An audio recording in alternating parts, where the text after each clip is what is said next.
Hi everyone! Welcome to this Tuesday edition of our Community Chats. I am here. It's Tuesday, July 6th. I want you to know that this video is not being recorded live. It is pre-recorded. However, it does also give you the opportunity to ask questions in the comments when you are ready to watch it. So we are talking today about the level of expertise. When people enter the Facebook group where you're watching this, QualiQ for Qualitative Minds group, we ask you what you would like to see in the group. And people sometimes post questions, and one of these questions was about the level of expertise that one should have before starting a qualitative research project. I personally think that this question is very interesting, yet it's interesting to me now, but when I first read the question, it didn't trigger any ideas for content or video because I didn't really resonate with it up until very recently.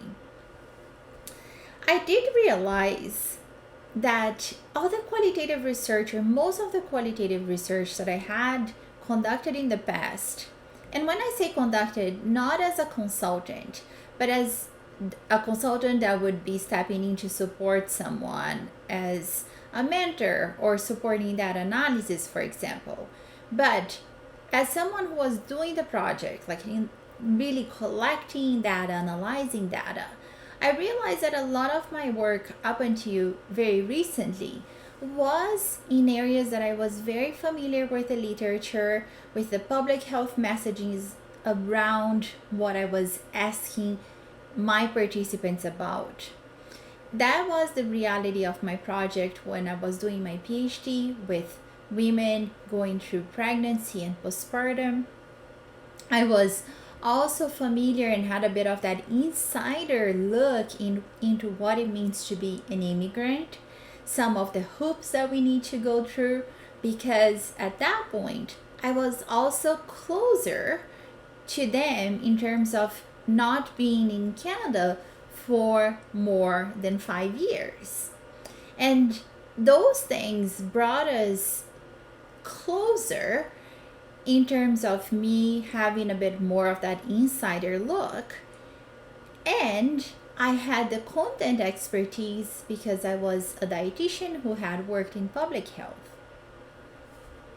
I think I took that knowledge for granted, in all sincerity.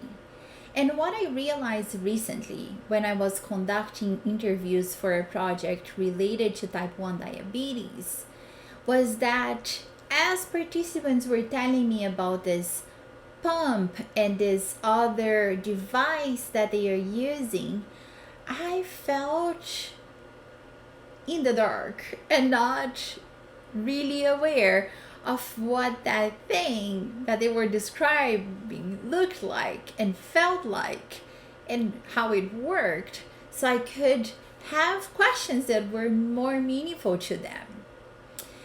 So this whole question and idea of the level of expertise came back to me. And it's not so much level of expertise about qualitative methods per se. Because yes, I do think that having experience in qualitative methods will help you move through a project, will give you insights that you would otherwise not have, will help you be more attuned to your reflexivity practices and your need to write. Yet, we all start at some point. And I do think that one of the reasons I am creating and nourishing this community is to really, with the goal of supporting those of you who are starting and really growing as a qualitative researcher, more than those who are seasoned qualitative researchers.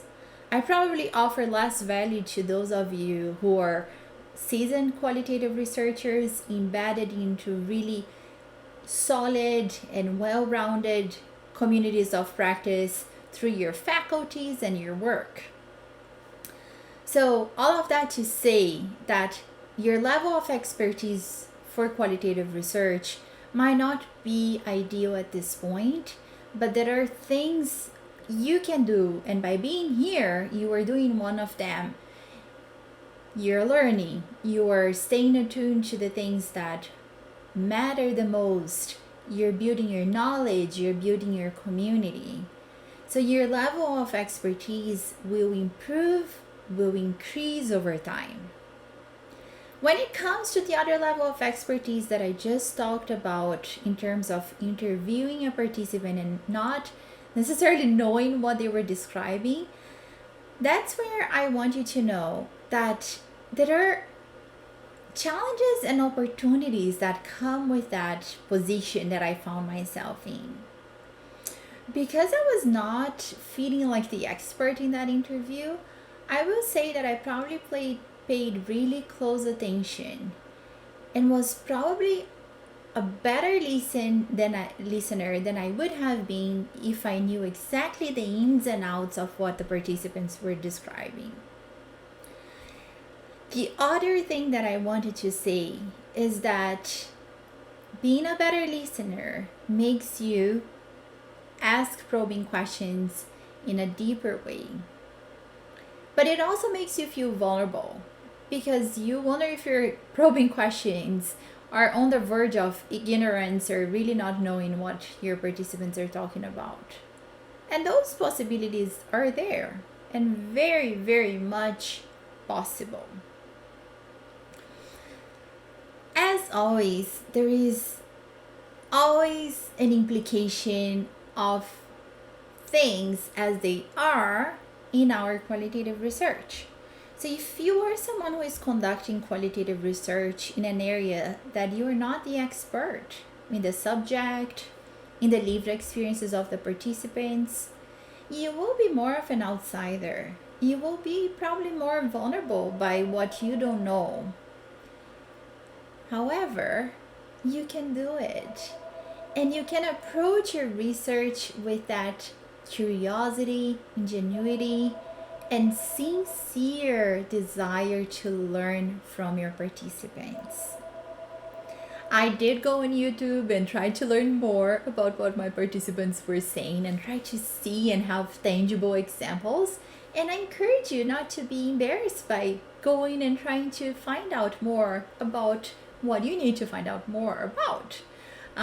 So it's part of the process, and there is definitely no shame in not being an expert in everything.